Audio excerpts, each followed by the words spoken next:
I love making this simple, low-carb, healthy recipe. Let's get started.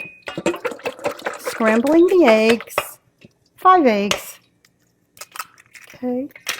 And to the eggs, I'm going to add milk. Cup of milk. And I'm going to add Parmesan cheese. I'm going to save a little bit for the topping. Okay. And then for some nice zesty Italian flavor, I'm going to add the fresh oregano.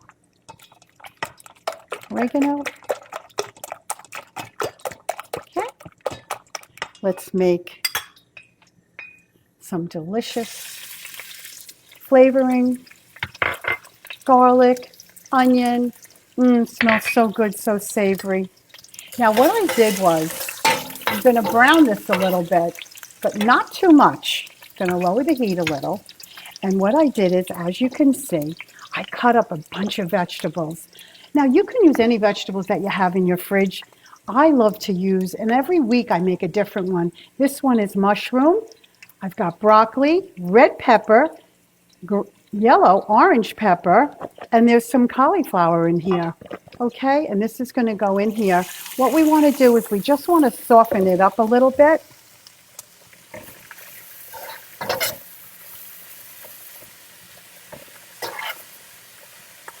As that cooks, I'm going to add a little bit more.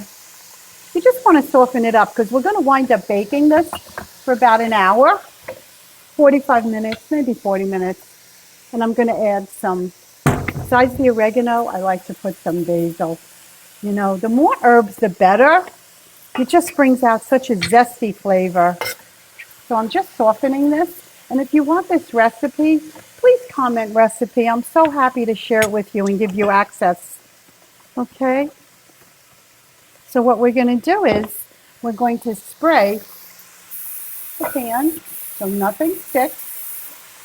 Okay, you can use avocado oil, you can use your olive oil, whatever you like best. Okay? I just browned it a little bit. I'm going to shut it off. And what I'm going to do is pour it in here, as you can see. Doesn't that look good? Then what we do is we just spread it out, just like that. Pour the mixture over it. Okay? And then we put the mozzarella on top, the shredded mozzarella. Here we are. That's it. And we're ready to go into the oven, 40 minutes. I'll see you then.